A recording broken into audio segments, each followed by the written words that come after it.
Gerą dieną. Nu, padarykim šiokią tokią apžvalgą, kas deda Šiauliuose. Raidės pažįstat, tai mes manau, kad galim išmokti klounų debesėlę. Padarom raidę. Kokią? U. Tai va. Padarom raidę U. Visi.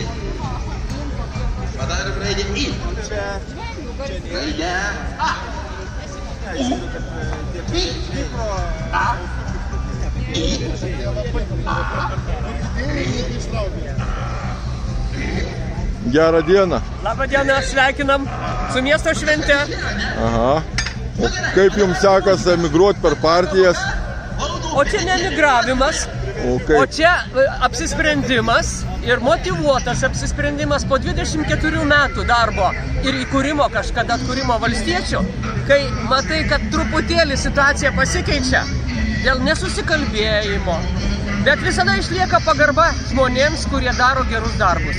Niekada nežeminau nei valstiečių, nei kitos partijos. Visus kviečiu bendram darbui. Labai puiku, labai teisingai kalbat. Taip. O ką jūs galvojate apie Švabą? Nu, žinot, nesiimsiu galbūt aiškinti tų dalykų. Čia turėtų institucijos atitinkamos užsiimti veikla ir ne politikai vieni kitus turi niekinti ar žeminti, o atitinkamos tarnybos. O ką jūs galėtumėt pasakyti apie Lietuvos teisinę sistemą?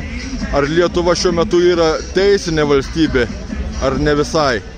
Aš kaip Seimo narė negaliu sakyti kitaip. Lietuva pagal konstituciją privalo būti teisinė valstybė.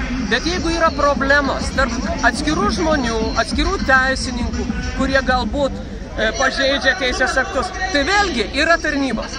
Bet šitoje vietoje ne konkretus politikas turi priimti sprendimą. Vis tiek jūs bendraujat su dauguma žmonių, daug žmonių. Ir ką žmonės sako apie Lietuvos teisėsaugą jums? Kokia žmonių nuomonė? Įvairiai. Yra ir labai pagarbios, nes iš tikrųjų sprendžiamos jų problemos. Aš girdžiu įvairias nuomonės. Tai nėra vienpusiškas neigimas arba vienpusiškas gyrimas. Nes labai dažnai būna tai, kad jeigu žmogui nepatinka jo problemos, jo bylos išsprendimas, jis pyksta, bet jis turi teisę visada kreiptis į aukštesnės institucijos teismą ir apginti savo teisės. Tai žmogaus pareiga ir daug dievą jam sveikatos. Lietuvos aukščiausiasis teismas turėtų priimti visų žmonių skundus ir nagrinėti. Ar kaip tenai, kaip jums atrodo? Skundų priėmimo tvarka irgi yra nustatyta teisės aktuose ir jų tvarkoje. Tai aš negalėčiau atsakyti ties konkrečių atvejų, bet pasakysiu labai paprastai.